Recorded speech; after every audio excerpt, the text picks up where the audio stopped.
All right, welcome everyone to another deep dive. Today we're going to be exploring something super cool. It's a little bit different, but I think you're really going to enjoy this. Definitely. So today we are going to be taking a deep dive into your numerology and astrology, specifically for those born on January 10th, 1954. Mm-hmm. So if that's you, then get ready for some serious aha moments as we kind of unearth your cosmic blueprint. Yeah, and I think it's really fascinating how these systems can kind of give us a map, a unique map to, like understanding our own personality traits. Right, our talents and even our potential, right? Exactly. So let's start with numerology, shall we? Okay. All right, so first up, the big one, the life path number. This is considered like the most significant number in numerology, and for you, born on January 10th, 1954, it is a 3. That is so interesting. A 3. So what does that mean? Can you break that down for us a little bit? Yeah, definitely. So the life path number, like you said, the big one, it's really all about your core purpose, like why you're here, your path, your journey, right? Mm-hmm. And for a life path 3, think vibrant energy. Okay. Lots and lots of creativity, self-expression, communication, and just this natural, like, optimism that life path 3s tend to have. Oh, I love that. It's a really lovely life path to have. It does sound pretty great.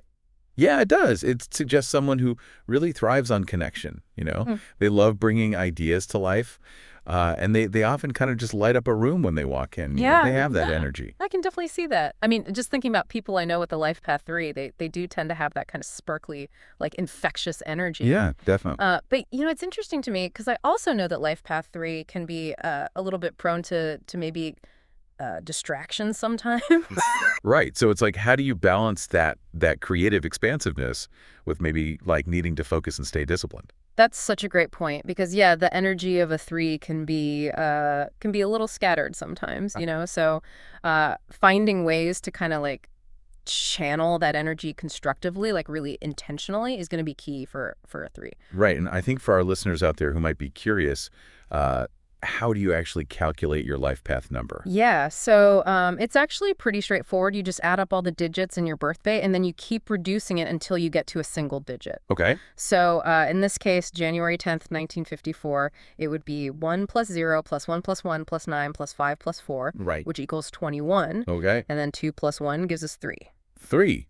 See, math can be fun. It is. So it's almost like having this wellspring of creative energy, but it needs, like you said, it needs a little direction. Yeah, definitely. Now, speaking of people with a life path 3, I'm thinking of the late Robin Williams. Oh, perfect example. I mean, what a beautiful example, right? Yeah. He had this infectious joy and just like boundless energy, but he was also incredibly focused and dedicated to his craft, to his art. Absolutely. I mean, it just goes to show, like, with the 3, finding that balance is just so crucial for them to really, like, tap into their full potential. Totally. So we've talked about the expressive energy of the life path 3, but let's see how the birth chart kind of gives us a framework for how that energy might manifest in your personality and your interactions. Okay. Yeah. So shall we start with a big 3? Let's do it. Sun, moon, and rising. All right. So for those born on January 10th, 1954, your sun sign is Capricorn. Oh, Capricorn. Yes, Capricorn. Yeah. Known for being very practical, disciplined, and ambitious. Oh, those are good qualities. Right. So with Capricorn as your sun sign, you might approach challenges with a very grounded, strategic mindset. Yeah. I'd love for you to think about how that plays out in your decision making. Do you prefer like a well thought out plan, or are you more spontaneous? That's such a good question. I'm definitely a planner. Yeah. I like to know like what I'm getting myself into.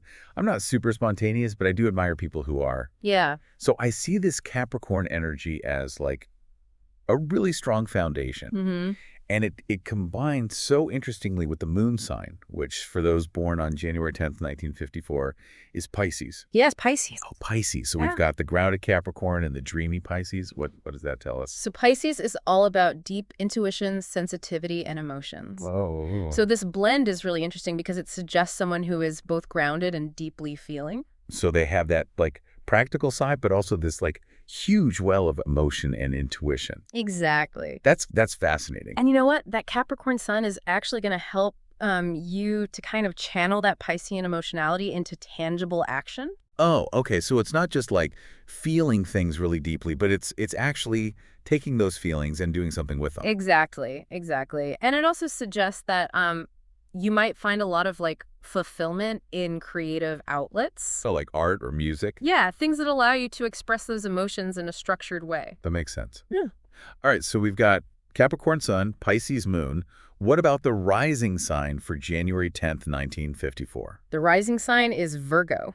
Virgo. Okay, so Yeah. that adds another layer to the mix. It does. And, this is the you that people meet first. Oh, interesting. So analytical, organized, detail-oriented, very Virgo. I see. So the first impression might be like very put together, very organized. Yeah, exactly. But don't forget that Pisces moon. That adds a hidden depth. Oh, right.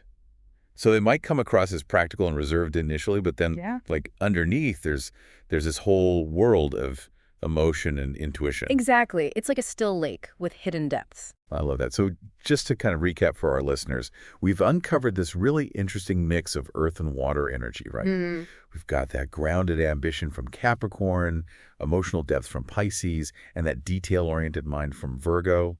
For those of you born on January 10th, 1954, does that resonate with you? Do you feel like that that describes you pretty well?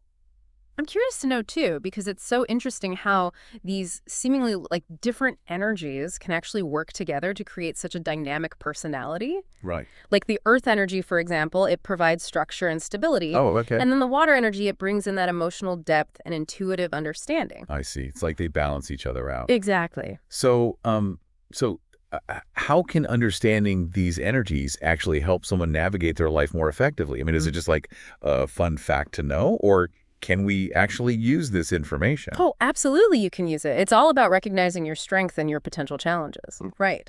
So, for example, let's say that combination of Capricorn and Virgo, you might be a fantastic planner, very organized, really good at details. Right. Yeah. But then that Pisces moon, it could bring in a tendency to like overthink things or get lost in your emotions. Oh, yeah, I can see that. Right. So by recognizing these tendencies, you can then leverage your strengths and kind of navigate those challenges with more awareness. I love that. It's like having this cosmic roadmap. Exactly. And this has been absolutely fascinating, but we've only just scratched the surface, haven't we?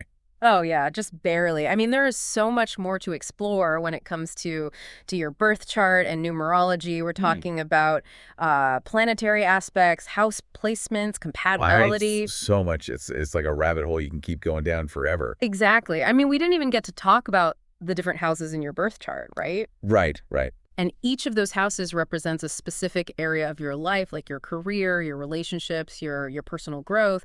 And exploring those placements, I mean, that can just give you so much more insight into, how those areas of your life kind of play out. So for our listeners born on January 10th, 1954, I mean, what stands out to you the most? What are you kind of taking away from this? Leave us a comment. We would love to hear your thoughts. And if you're curious to dive deeper, which I'm sure many of you are now, there are tons of resources out there. Like you can really get lost in this world, which is really fun. It is really fun. And as you continue to explore, just a final thought. Okay.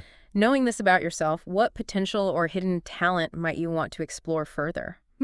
That's a good one. Yeah. Maybe that Capricorn ambition combined with that Piscean creativity is calling you toward a new venture. Who knows? Ooh, exciting. Yeah, just something to ponder. All right. Well, thank you so much for joining us on this deep dive. It has been truly fascinating. Absolutely. We'll see you next time.